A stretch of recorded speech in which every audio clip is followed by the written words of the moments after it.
यह कहानी एक ऐसे भाई की है जिसके लिए फर्ज केवल एक शब्द नहीं बल्कि जीने का आधार था। इस कहानी का नाम है संघर्ष का सिंदूर। शहर की चकाचौंध से दूर एक छोटे से गांव में अमित नाम का एक युवक अपनी छोटी बहन कोमल के साथ रहता था। बचपन में ही एक बीमारी ने उनके माता पिता को छीन लिया था। अमित उस वक्त केवल 15 साल का था, लेकिन उसने अपनी छोटी बहन की जिम्मेदारी को पिता की तरह निभाया। उसने पढ़ाई छोड़ दी और एक छोटे से गैराज में मैकेनिक का काम सीखने लगा। उसके हाथ हमेशा कालिख और ग्रीस से सने रहते, लेकिन उसकी आंखों में एक ही सपना चमकता था, अपनी बहन को पढ़ा लिखा कर एक सम्मानजनक जीवन देना और उसकी शादी ऐसे घर में कराना जहां उसे कभी कोई कमी महसूस न हो। कोमल पढ़ाई में बहुत अच्छी थी और उसने अपने भाई के संघर्ष को करीब से देखा था। वह अक्सर अमित से कहती, भैया, आप अपनी सेहत का ख्याल क्यों नहीं रखते? आप दिन भर भूखे रहकर काम करते हैं। अमित बस मुस्कुरा देता और कहता, तेरी मुस्कुराहट मेरा पेट भर देती है छोटी। समय बीतता गया और कोमल ने अपनी ग्रेजुएशन पूरी कर ली। अमित ने अपनी पाई पाई बचाकर उसे पढ़ाया। अब समय आ गया था कोमल की शादी का। अमित ने संकल्प लिया था कि वह अपनी बहन की विदाई में कोई कमी नहीं छोड़ेगा, चाहे उसे अपनी जान ही क्यों न लगानी पड़े। कोमल के लिए एक बहुत ही सुशिक्षित परिवार से रिश्ता आया। लड़का बैंक में मैनेजर था और परिवार बहुत संस्कारी था। उन्होंने कोई दहेज नहीं मांगा, लेकिन अमित जानता था कि एक मध्यम वर्गीय शादी में भी लाखों का खर्च आता है। गहने, कपड़े, मेहमानों का स्वागत और मंडप, इन सब के लिए अमित के पास पर्याप्त पैसे नहीं थे। उसने अपनी पुश्तैनी झोपड़ी और छोटा सा खेत गिरवी रखने का फैसला किया। जब गांव के साहूकार ने उसे कागजात पर अंगूठा लगाने को कहा, तो अमित का हाथ एक पल के लिए कांपा, लेकिन कोमल का हंसता हुआ चेहरा याद आते ही उसने बिना सोचे अंगूठा लगा दिया। शादी की तारीख तय हो गई। सिर्फ 3 महीने बाद अमित ने शहर के एक बड़े ठेकेदार के पास मजदूरी का काम शुरू किया। वह सुबह 5 बजे उठता, गैराज में काम करता, फिर दोपहर से रात तक कंस्ट्रक्शन साइट पर भारी सीमेंट की बोरियां ढोता। उसकी पीठ पर छाले पड़ गए थे और धूप ने उसका रंग काला कर दिया था। रात को जब वह घर लौटता, तो उसके शरीर में हिलने तक की ताकत नहीं होती थी। कोमल उसे हल्दी वाला दूध देती और छुपकर रोती, क्योंकि वह जानती थी कि उसके भाई का हर एक कतरा उसकी खुशी के लिए पिघल रहा है। एक शाम कंस्ट्रक्शन साइट पर काम करते समय एक भारी लोहे का पाइप अमित के पैर पर गिर गया। दर्द इतना असहनीय था कि वह बेहोश हो गया। डॉक्टरों ने कहा कि उसे कम से कम 1 महीना बिस्तर पर रहना होगा, वरना वह हमेशा के लिए लंगड़ा हो सकता है। लेकिन अमित के पास 1 महीना नहीं था। उसने अगले ही दिन बैसाखी के सहारे काम पर जाने की कोशिश की, लेकिन ठेकेदार ने उसे मना कर दिया। तो अमित उसके पैरों में गिर पड़ा और बोला, साहब, मेरी बहन की डोली उठनी है, अगर मैं घर बैठ गया तो मंडप कौन सजाएगा? अमित की जिद देखकर पत्थर दिल ठेकेदार की आंखें भी भर आईं। अमित ने अपने दर्द को दवाइयों से दबा दिया और काम जारी रखा। वह रात को एक ढाबे पर बर्तन धोने का काम भी करने लगा। उसकी हालत ऐसी हो गई थी कि वह मुश्किल से 3-4 घंटे सो पाता था। उसकी आंखों के नीचे काले घेरे पड़ गए थे और शरीर हड्डियों का ढांचा बन गया था। गांव के कुछ लोग उसका मजाक उड़ाते कि अपनी औकात से बाहर जाकर शादी करा रहा है, लेकिन अमित ने कभी पलटकर जवाब नहीं दिया। उसके लिए उन लोगों की बातें कोमल की खुशी के सामने बहुत छोटी थी।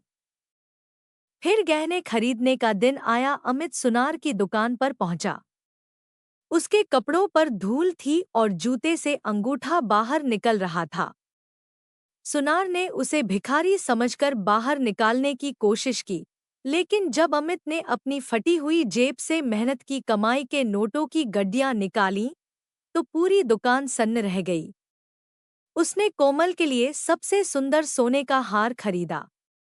उस हार को अपनी हथेलियों पर रखकर अमित को ऐसा लगा जैसे उसने दुनिया की सबसे बड़ी जंग जीत ली है। शादी के कार्ड छपे, तो सबसे पहला कार्ड अमित अपने माता-पिता की तस्वीर के सामने ले गया। वह फूट फूट कर रोया और बोला, माँ और पिताजी, मैंने अपना वादा निभाया। आपकी कोमल अब अपने घर जा रही है। वह पूरी रात तस्वीर के सामने बैठा रहा। उसे डर था कि कहीं वह थककर सो ना जाए और शादी की तैयारियों में कोई देरी न हो जाए। उसने अपनी थकान को अपना हथियार बना लिया था। शादी का दिन आया। पूरा घर रोशनी से जगमगा रहा था। अमित ने फटे हुए जूतों के ऊपर नया मोजा पहन लिया ताकि किसी को उसकी गरीबी का एहसास न हो। उसने कोमल के लिए लाल रंग का जोड़ा खरीदा था जो किसी परी के लिबास जैसा लग रहा था। जब कोमल दुल्हन बनकर तैयार हुई, तो अमित उसे देखकर दंग रह गया। उसने कोमल के सिर पर हाथ रखा, तो उसके कांपते हाथों ने उसकी पूरी कहानी कह दी। कोमल ने अपने भाई का हाथ पकड़ लिया, जो हाथ अब मजदूरी की वजह से खुरदरा और सख्त हो गया था। बारात का स्वागत अमित ने ऐसे किया जैसे वह किसी साम्राज्य का राजा हो। उसने हर बाराती को सम्मान दिया, सबकी पसंद का खाना खिलाया और किसी को भी शिकायत का मौका नहीं दिया। लेकिन इस पूरी भीड़ में अमित अकेला था जो पिछले 3 दिनों से भूखा था। उसे बस डर था कि कहीं खाना कम न पड़ जाए, इसलिए वह खुद किनारे खड़ा होकर सबको खिलाता रहा। उसके पैरों में घाव थे, पर वह चेहरे पर मुस्कान सजाए खड़ा रहा। फिर फेरों के समय, जब कन्यादान की बारी आई, तो अमित की आंखों से आंसू थम नहीं रहे थे। गांव के बुजुर्गों ने कहा, अमित, तूने भाई होकर बाप का फर्ज निभाया है। आज तेरा कन्यादान किसी राजा के दान से कम नहीं है। कोमल जब अग्नि के फेरे ले रही थी, तो वह बार बार अपने भाई को देख रही थी। वह जानती थी कि इस पवित्र आग में सिर्फ लकड़ियां नहीं जल रही हैं, बल्कि उसके भाई की जवानी और उसके सुख भी जल रहे हैं। विदाई का समय आया। पूरा गांव भावुक था। कोमल ने जब कार में बैठने से पहले अमित को गले लगाया, तो उसने उसके कान में धीरे से कहा, भैया, अब बस कीजिए। अब मेरे लिए नहीं, आप अपने लिए जिएगा। आपने मुझे घर दिया, सम्मान दिया, अब मैं भगवान से बस आपके लिए सुख मांगूंगी। अमित ने उसे हिम्मत दी और कहा, तू खुश रहेगी, तो मेरा वनवास खत्म हो जाएगा। जैसे ही कार आगे बढ़ी, अमित वहीं जमीन पर गिर गया। उसका शरीर अब और बोझ उठाने को तैयार नहीं था। शादी के बाद अमित की तबीयत बहुत बिगड़ गई। वह कई दिनों तक अस्पताल में रहा, लेकिन उसके नेकदिल होने का फल उसे जल्द ही मिला। कोमल का पति, जो एक नेक इंसान था, उसे सब पता चल गया था। वह अमित के पास आया और बोला, भाई साहब, आपने अपनी बहन को जो संस्कार और प्यार दिया है, उसकी कोई कीमत नहीं है। आप हमारे परिवार के स्तंभ हैं। उसने अमित का सारा कर्ज चुकाया और उसे अपने साथ शहर में एक अच्छे व्यवसाय में जोड़ा। अमित ने फिर कभी पीछे मुड़कर नहीं देखा। उसकी मेहनत और ईमानदारी ने उसे एक सफल व्यवसायी बना दिया। उसने गांव में एक बड़ा स्कूल खोला जहां अनाथ बच्चों को मुफ्त शिक्षा दी जाती थी। वह अक्सर उन बच्चों से कहता, मेहनत से मत डरो, क्योंकि जब आप अपनों के लिए लड़ते हो, तो पूरी कायनात आपके साथ खड़ी हो जाती है। अमित की कहानी अब उस इलाके के हर घर में सुनाई जाती थी।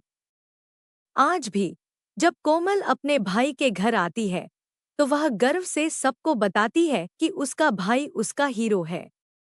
अमित ने साबित कर दिया कि रिश्तों की गहराई पैसों से नहीं, बल्कि बलिदान से नापी जाती है। वह भाई जो अपनी बहन के लिए ईंटें उठाता था, आज समाज के लिए प्रेरणा का एक ऐसा हिमालय बन चुका है जिसे कोई भी तूफान हिला नहीं सकता।